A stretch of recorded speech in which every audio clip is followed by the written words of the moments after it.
জানিয়ে দেব আমাদের হাতে থাকা সর্বশেষ আপডেট আন্তর্জাতিক সংবাদ শিরোনাম। গাজায় যুদ্ধবিরতির দাবিতে ইসরায়েল জুড়ে লাখো লাখো মানুষের বিক্ষোভ। অন্যদিকে ইসরায়েলি প্রধানমন্ত্রীর সঙ্গে বাক প্রতিদ্বন্দ্বায় জড়ালেন প্রতিরক্ষা মন্ত্রী। এবং সামরিক বাহিনীর অভাব পূরণে কৃত্রিমত্তা বুদ্ধির ব্যবহার প্রচেষ্টা জাপানের, আমেরিকা কি অনুমতি দিবে? অন্যদিকে ট্রাম্পের আর্লিংটন সফর নিয়ে সমালোচনা হ্যারিসের। এবং সর্বশেষ জানিয়ে দেব দখলদারদের বিমান হামলায় গাজায় 6 বন্দী নিহত। এতক্ষণ শুনছিলেন সংবাদ শিরোনাম, এবার বিস্তারিত। যদি ভিডিওটি ভালো লাগে থেকে অবশ্যই একটি লাইক করবেন এবং সাবস্ক্রাইব করে আমাদের সাথেই থাকবেন। গাজায় যুদ্ধবিরতির দাবিতে ইসরায়েল জুড়ে লাখো মানুষের বিক্ষোভ। হামাসের হাতে আটক 6 জিম্মির মরদেহ উদ্ধারের পর ইসরায়েল জুড়ে যুদ্ধবিরতির দাবিতে নজরবিহীন বিক্ষোভ শুরু করেছে। রাজধানী তেল আবিব শহর বেশ কয়েকটি শহরে লাখো লাখো ইসরায়েল রাস্তায় নেমে বিক্ষোভ করছে।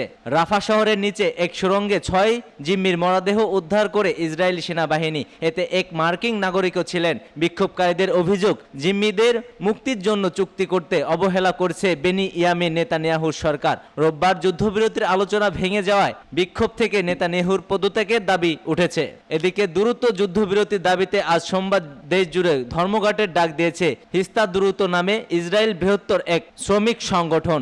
বিবিসি জানিয়েছে, শুরু বিক্ষোভ শান্তিপূর্ণ হলে শেষ পর্যন্ত পুলিশ ব্যারিকেড ভেঙে সড়ক অবরোধ করে অবস্থান নেয় আন্দোলনকারীরা। পুলিশের সঙ্গে সংঘর্ষে লাঠিচার্জ, জলকামান ব্যবহার এবং সাউন্ড গ্রেনেড নিক্ষেপের ঘটনাও ঘটেছে। এই বিক্ষোভ অন্তত প্রায় 5 লাখ ইসরায়েল নাগরিক অংশ নিয়েছে বলে ধারণা করা হচ্ছে। বিক্ষোভ ইসরায়েলের পতাকা, বিভিন্ন ফেস্টুন এবং নেতানিয়াহুর ব্যঙ্গাত্মক কার্টুন প্রদর্শন করে আন্দোলনকারীরা। অনেকে নেতানিয়াহুর মুখোশ পরিধান করে রক্তে রঞ্জিত হাতে নিয়ে প্রতিবাদে অংশ নিয়েছেন। অন্যদিকে আল জাজিরা বলছে, প্রায় 11 মাস আগে গাজা যুদ্ধ শুরু হওয়ায় থেকে রোববার রাতে বিক্ষোভটি ছিল সবচেয়ে বড়। বিক্ষোভকারীদের মধ্যে হামাসের কাছে জিম্মি থাকা স্বজনদের অনেকে অংশ নিয়েছে। তারা অনতিবিলম্বে যুদ্ধবিরতি এবং জিম্মিদের মুক্তি চেয়েছে। গত 7 অক্টোবর আংশিক হামলা চালিয়ে 1200 ইসরায়েলকে হত্যার পাশাপাশি প্রায় 250 ইসরায়েলি ও বিদেশি নাগরিককে গাজায় বন্দী করে নিয়ে আসে ফিলিস্তিনি প্রতিরোধ আন্দোলন হামাস। বেশ কিছু জিম্মি পরিবর্তন এবং উদ্ধার করা গেলেও এখনো হামাসের কাছে আটকে আছে অনেকেই। তাদের ফিরিয়ে আনা এবং যুদ্ধবিরতির জন্য চাপ রয়েছে ইসরায়েল এবং তার মিত্র যুক্তরাষ্ট্রের। ইসরায়েলি প্রধানমন্ত্রীর সঙ্গে বাক বিতণ্ডায় জড়ালেন প্রতিরক্ষা মন্ত্রী। ফিলিস্তিনের অবরুদ্ধ উপত্যকায় গাজায় মানবিক যুদ্ধবিরতি এবং স্বাধীনতাগামী যোদ্ধাদের হাতে বন্দীদের বিষয়ে সিদ্ধান্ত গ্রহণ নিয়ে ইসরায়েলি প্রধানমন্ত্রী বেনিয়ামিন নেতানিয়াহু ও প্রতিরক্ষা মন্ত্রী ইয়োভো গ্যালান্টের মধ্যে তর্ক বিতর্ক হয়েছে। দেশটির নিরাপত্তা সংক্রান্ত মন্ত্রিসভা বৈঠকে এ ঘটনা ঘটে। পরে মার্কিন সংবাদ মাধ্যম CNN এর এক প্রতিবেদনে বিষয়টি উল্লেখ করা হয়। ইসরায়েলি গণমাধ্যমের খবরে বলা হয়েছে, কোন চুক্তির অংশ হিসেবে ফিল্ডে করিডোর থেকে ইসরায়েল সেনাদের প্রত্যাহার করা হবে কিনা এ প্রশ্নে বিতর্কে জড়িয়ে পড়েন নেতানিয়াহু ও গ্যালান্টো। 14 কিলোমিটার দীর্ঘ এবং করিডোর গাজা মিশর সীমান্তে অবস্থিত। বর্তমানে ফিলিস্তিনকে করিডোর ইসরায়েলি প্রতিরক্ষা বাহিনীর নিয়ন্ত্রণে রয়েছে।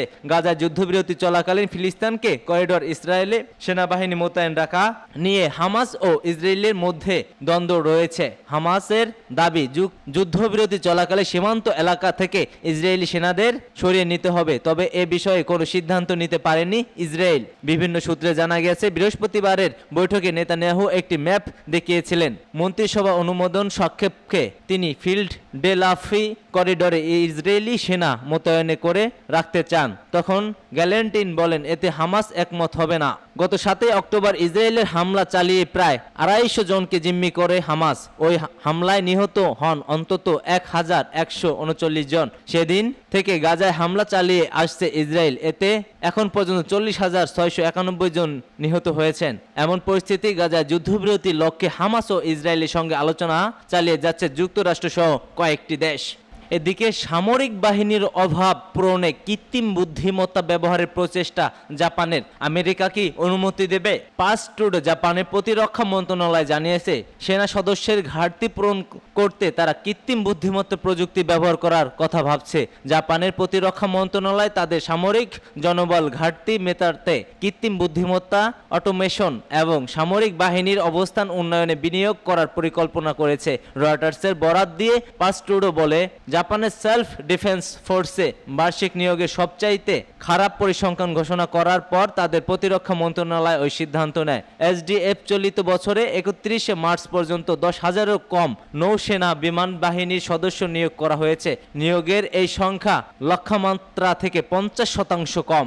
এই প্রতিবেদন অনুসারে জাপানের প্রধানমন্ত্রী ফুমিও কিশিদা আশঙ্কা করেছে যে চীন তার সামরিক শক্তি ব্যবহার করে তাইওয়ানে অধিপত্য বিস্তার করতে পারে। এইভাবে তারা দেশের যুদ্ধের দিকে নিয়ে যেতে পারে। 2022 সালে তাই জাপান ক্ষেপণাস্ত্র এবং অস্ত্রের মজুদ বাড়ানোর জন্য প্রতিরক্ষা বাজেট দ্বিগুণ করেছে। এর পাশাপাশি আরেকটি সাইবার প্রতিরক্ষা শাখা তৈরির পাশাপাশি উন্নত ফাইটার জেট কেনারও ঘোষণা করেছে। জাপানের জন্মহারের সংখ্যা কমে গেছে, যার ফলে সামরিক বাহিনীর সংখ্যা 2.5 লাখের স্তরে বজায় রাখতে বিভিন্ন রকমের চ্যালেঞ্জ মোকাবেলা করতে হচ্ছে। জাপানের প্রতিরক্ষা মন্ত্রণালয় নিয়োগ কমানোর জন্য কৃত্রিম বুদ্ধিমত্তা প্রযুক্তি ব্যবহার করার পরিকল্পনা করেছে। আগামী বছর সামরিক ঘাঁটি নিরাপত্তার জন্য কৃত্রিম বুদ্ধিমত্তা নজিরদারি ব্যবস্থা 18 বিলিয়ন ইয়েন বরাদ্দ করবে প্রতিরক্ষা মন্ত্রণালয়। জাপানের প্রতিরক্ষা মন্ত্রণালয় এমন সময় এই পরিকল্পনা করলো যখন ডলারের বিপরীতে ইয়েনের দাম এবছর বিগত 4 দশকের মধ্যে সর্বনিম্ন স্থানে নেমে এসেছে।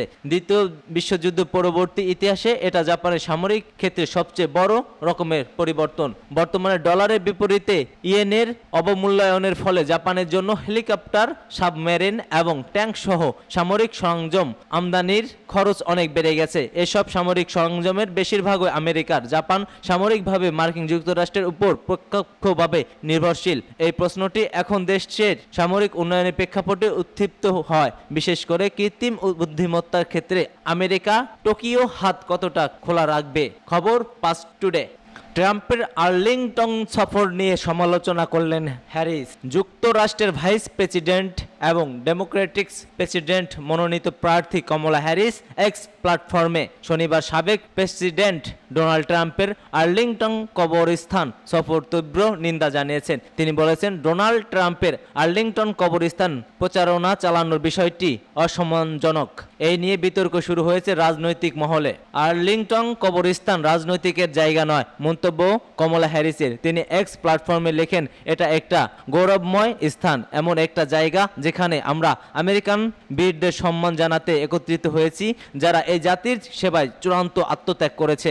এটা রাজনীতির জায়গা নয়। 2021 সালে আফগানিস্তান থেকে যুক্তরাষ্ট্রের প্রত্যাহারের সময় নিহত 13 জন সেনা সদস্যের সম্মানে পুষ্পস্তবক অর্পণ অনুষ্ঠানে অংশ নিতে ট্রাম্প সোমবার কবরস্থানে উপস্থিত ছিলেন। সাবেক প্রেসিডেন্ট পরিষেবা সদস্যদের আত্মত্যাগের সঙ্গে সেই সব ছবি তোলেন। তারা প্রচারণা দল সেই ভিডিও তুলেছে এবং বিজ্ঞাপন ব্যবহারও করেছেন। ফেডারেল আইন এবং পেন্টাগনের নীতি অনুযায়ী কবরস্থান এবং পানশালাকে রাজনৈতিকভাবে ব্যবহার করা যায় না বা সেখানে রাজনৈতিক কার্যকলাপের অনুমতি নেই। কমলা লিখেছেন, আমাকে স্পষ্ট করে বলতে দিন, সাবেক প্রেসিডেন্ট একটি রাজনৈতিক স্ট্যান্ডের জন্য পবিত্র ভূমিকে অসম্মান করেছে। যুক্তরাষ্ট্রের সেনাবাহিনী বৃহস্পতিবার এক বিরল বিবৃতি জারি করে বলেছে, ট্রাম্পের প্রচারণা দলকে সাম্প্রতিক যুদ্ধে নিহত সেনাদের সমাধি বিভাগে ছবি তোলা বন্ধ করতে বলার পর কবরস্থানের এক কর্মী সদস্যকে হঠাৎ করে এক পাশে সরিয়ে দেওয়া হয়। হ্যারিস যদিও ট্রাম্পকে অদ্ভুত এবং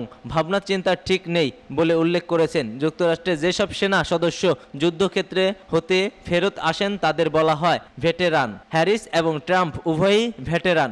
ভোটারদের মন জয় করতে প্রতিদ্বন্দ্বিতা করছে। আর্লিংটনের ঘটনা ভোটারদের ভোটে প্রভাব ফেলবে কিনা তা অস্পষ্ট এখনো।